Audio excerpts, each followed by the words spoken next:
pagi hari ini bertemakan Apa Dia Jodoh dari Tuhan, karya Pendeta Dr. Andar Ismail dari seri Buku Selamat Ribut Rukun, terbitan BPK Gunung Mulia. Bagaimana kita mengetahui kehendak Tuhan? Kita ingin menaati kehendak Tuhan, tetapi bagaimanakah kita dapat membedakan apa ini kehendak kita sendiri atau kehendak Tuhan? Pertanyaan ini juga dihadapi dalam hal pemilihan jodoh. Bagaimana kita dapat mengetahui siapa yang dikehendaki Tuhan menjadi jodoh kita? Kalau dua orang jatuh cinta lalu ia sekata untuk menikah, apa itu berarti mereka sudah saling menemukan jodoh pemberian Tuhan? Kalau seandainya kita mempunyai pilihan yang sama beratnya, siapakah yang dimaksudkan Tuhan menjadi jodoh kita? Si A, si B, atau si C? Perjalanan hidup orang percaya memang ditandai oleh pertanyaan mencari kehendak Allah. Dalam khotbah di bukit, Tuhan Yesus mengajar kita untuk mencari kehendak Tuhan. Ia menyuruh kita berdoa, "Jadilah kehendakmu," dan menyuruh kita percaya bahwa Bapakmu yang di sorga tahu apa yang kamu perlukan semuanya itu. Kita mengaku bahwa Tuhan mempunyai kehendak atas kita, dan Tuhan akan menyediakan apa yang dikehendakinya itu. Pengakuan itu disebut Providentia Dei. Artinya Allah menyediakan atau Allah membekali. Menarik untuk menyimak kata itu lebih lanjut dan Alkitab mana kita itu digunakan. Providentia berasal dari kata Latin providen yang berarti melihat atau memperhitungkan apa yang akan terjadi. Sebab itu juga berarti menyediakan kebutuhan untuk apa yang akan terjadi. Sejajar dengan itu, kata provisi berarti bekal atau persediaan kebutuhan, dan dalam Alkitab berbahasa Latin, kata providentia digunakan dalam cerita Abraham dan Ishak di Kejadian 22. Di situ tertulis Allah yang akan menyediakan anak domba untuk korban bakaran baginya.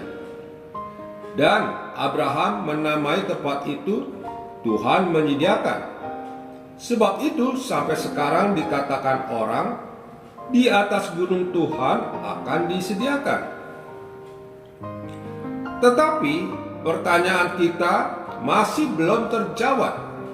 Bagaimana kita mengetahui apa yang disediakan Tuhan sebagai kehendaknya, atau siapa yang Tuhan sediakan sebagai jodoh kita? Pengakuan tentang providentia Tuhan memang bukan berarti bahwa kita tinggal menerima pemberitahuan dari Tuhan tentang kehendaknya.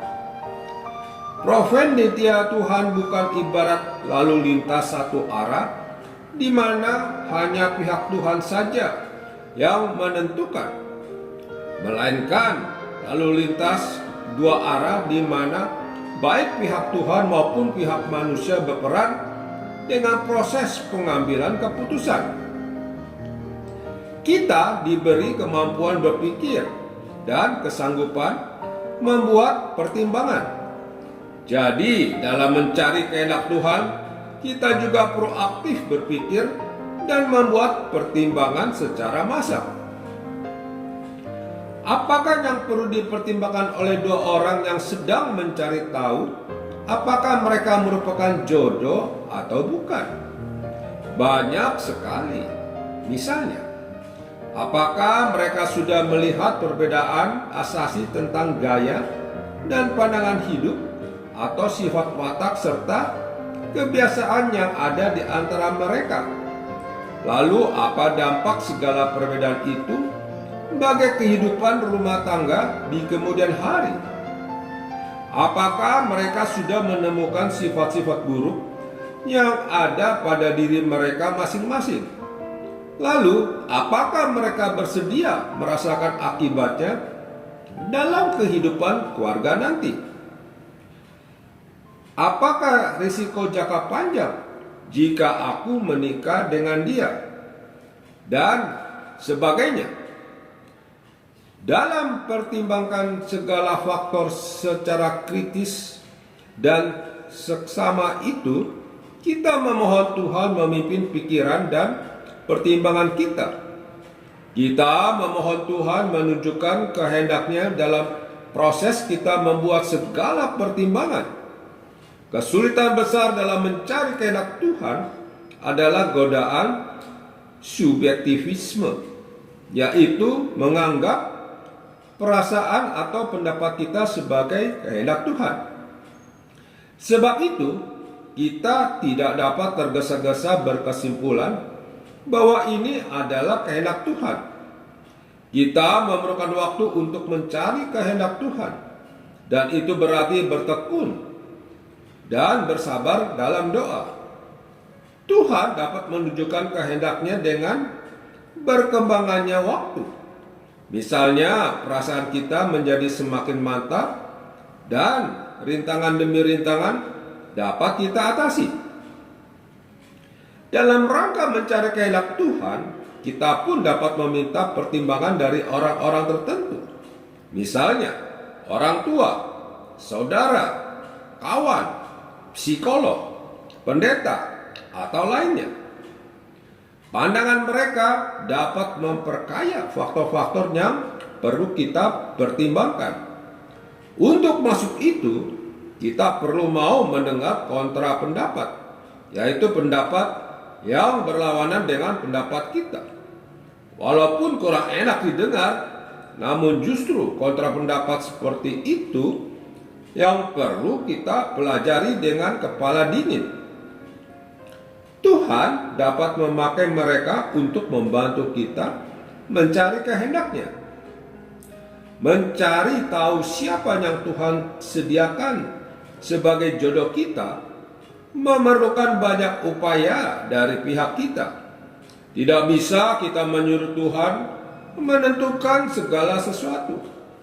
Kita harus bertanggung jawab atas pertimbangan dan pilihan kita sendiri. Namun, upaya itu bukanlah upaya yang ditandai oleh kekhawatiran, kegelisahan, atau pemaksaan keinginan yang disertai akal bulus itu dan ini, melainkan upaya yang ditandai sikap mempercayakan diri kepada Tuhan dan sikap mengaku bahwa Tuhan lebih mengetahui ketimbang kita sendiri apa yang paling baik bagi kita. Tuhan lebih mengetahui apa kebutuhan yang tepat dan kapan waktunya yang tepat. Mencari tahu kehendak Tuhan memang tidak mudah, sebab pandangan Tuhan mencakup perspektif yang luas dan jauh ke depan, padahal kita hanya bisa melihat apa yang ada di depan mata. Sebab itu, dalam menerangkan tentang pemeliharaan dan pemerintahan Tuhan, Van Niftrick dan Bolan dan buku Dogmatika Masa Kini menulis, sambil berdiri di hadapan Allah, sadarlah manusia bahwa caranya ia memerintah dunia tetaplah rahasia adanya. Tetapi dalam menghadapi rahasia demikian, orang beriman mengaku, aku percaya kepada Allah yang akan membuat segala sesuatu sedemikian rupa hingga baiklah adanya. Amin. Mari kita berdoa. Bapa Surgawi, ajarilah kami untuk mengenal kehendak-Mu di dalam kehidupan kami. agar pemeliharaan Tuhan saja yang terjadi dalam hidup kami. Amin. Terima kasih Tuhan untuk kasih setiamu yang ku alami dalam hidupku. Terima kasih Yesus untuk kebaikan-Mu sepanjang hidupku. Terima kasih Yesusku buat anugerah yang Kau beri, sebab hari ini Tuhan adakan syukur bagimu. Terima kasih Yesusku buat anugerah yang Kau beri, sebab hari ini Tuhan adakan syukur bagimu. Sebab hari ini Tuhan adakan syukur bagimu. Sebab hari